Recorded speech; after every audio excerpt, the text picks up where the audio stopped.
Now we're about to do something that you're probably never going to actually need to do, but it is quite fun, and the ability to do it could prove quite useful to you. What we want to do is put a formula, or the result of a formula, into one of these caption boxes.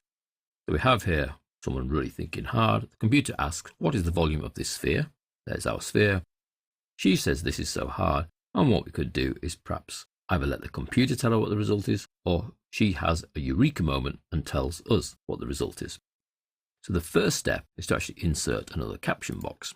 So insert shape and a little call out. We'll put that down here. Point that there so we know she's saying it. But what is she going to say? Well, we need to calculate the actual volume of that sphere. So let's do that in this cell down here. Now the volume of a sphere is the area of the circle at the end here times the height. Area of the circle is pi radius squared. Well, we know the diameter.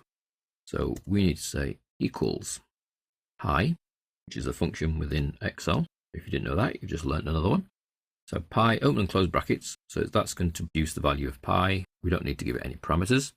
Multiplied by, that's the radius squared, which is 2 to the power of 2. And then that's multiplied by 8. So our volume of this sphere is actually just over 100 cubic inches. So I want that result to be in this text box here. So if I go into there and make sure that contains a text box, I go into Drawing Tools Format, Text Box, and click, we now have a text box here. And what I can actually do is tell this text box to be equal to the value in that cell there.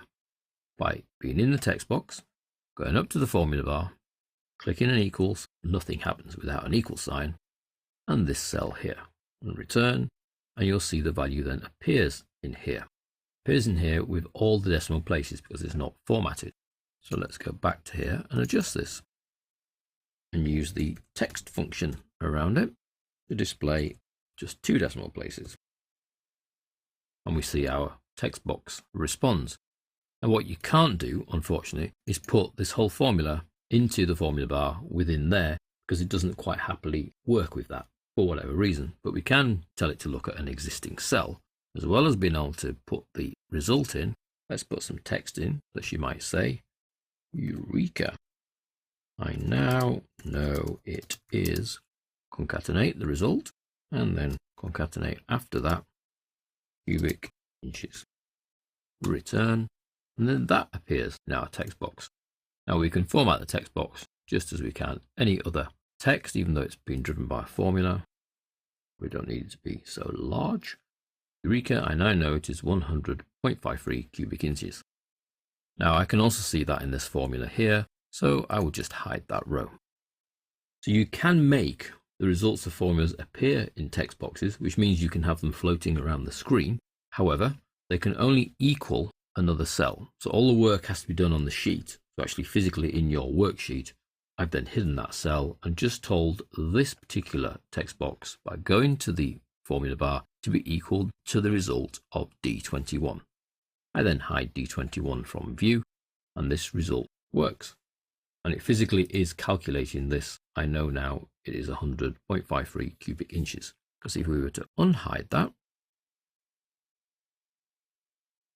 and change the formula, let's say it's 9 inches long, the result changes there, and we then hide that. Hopefully you will see some uses for that. If not, it can be quite fun just to have little caption boxes telling you the result. You know, this month's sales are, the average consumption per mile is, whatever you want that cell to equal. It must just equal the contents of a cell, and then that cell is the one that does all the calculation, whether that's some mathematical calculation or whether that's some concatenation. In our particular example, we've managed to use both.